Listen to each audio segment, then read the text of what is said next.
Are you serious? Are you serious? Grab some coffee. If you're down under, hold on to something because the entire continent of Australia has shifted 5 feet. Are you serious? What? Yes, it is true. As a matter of fact, Yahoo News has an article out today.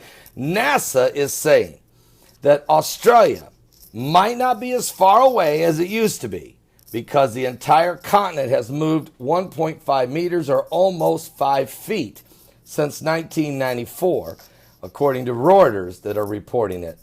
Now, how did this happen? Now, I understand NASA, never a straight answer, but GPS don't lie. It is off track. Tectonic shifts are the reason.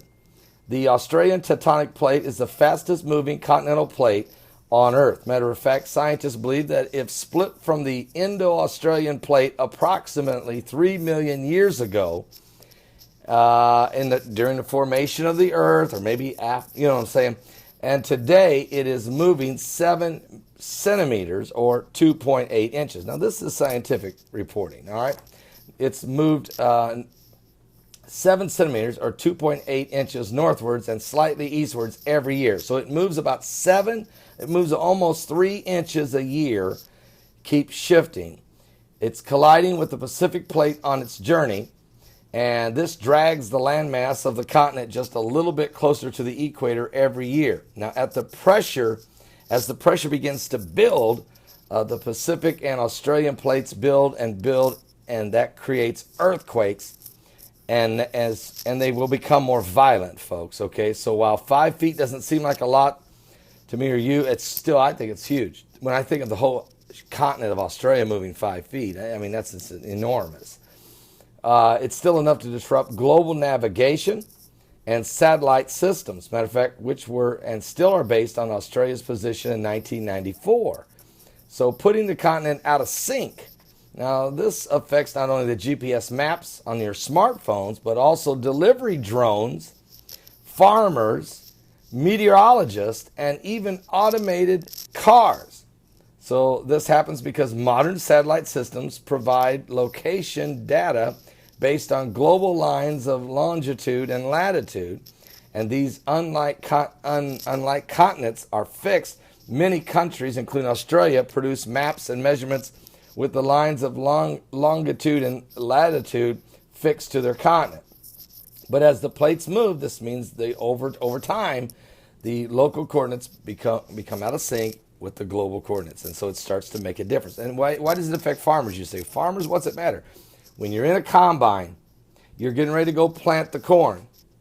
Your computer in your combine works off the GPS and tells it exactly where to go to turn every row, exactly where to plant the seed. And same thing when you go to harvest it, the combine follows the GPS, which picks the corn exactly as it planted it.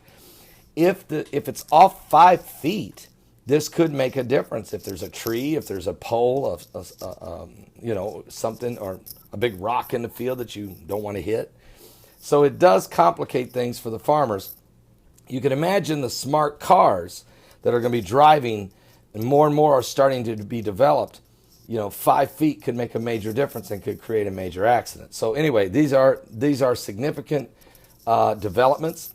The Earth is shifting. Now, I have to ask myself, is the island moving or is there a pole shift? Well, I did some research on that. It's the island moving and the entire continent of Australia, and here's why. Australia has moved 5 feet, but other continents haven't moved. So if it was a pole shift causing this to be off on the GPS, then all the GPS of every location would be off, okay? So there is going to be a pole shift, and we read that in the book of Isaiah. Chapter 24 tells us, as a matter of fact, that the earth is going to turn upside down, okay? That's not a myth or some kind of crazy scientific, some type of prediction out here. Let me just read what the Bible says. The prophet Isaiah said in Isaiah 24, verse 1, "Behold, the Lord maketh the earth empty, and maketh it waste, and turneth it upside down, and scattereth abroad the inhabitants thereof." So, there is definitely going to be a pole shift. And we know that every mountain is going to be moved and every island is going to be moved out of its place. And we can read that in the book of Revelation. So there's no question that we're going to see movement. And earthquakes, Jesus said, would increase. All right? They would. Look at this. Here's what it says in Revelation chapter 6. I'll read it to you again. In the last days, it's telling you that when the sixth seal unloaded, there was great earthquake. The sun became black as sackcloth of hair. The moon became as blood. The stars of heaven fell into the earth, even as a fig tree casteth her untimely figs when she's shaken of a mighty wind. The heaven departed as a scroll when it was rolled together, and every mountain and island were moved out of their places. So we know, and Jesus said that in the last days there would be all these different apocalyptic signs. He said there'd be signs. He told us that false Christ and false prophets shall rise, and they shall deceive many.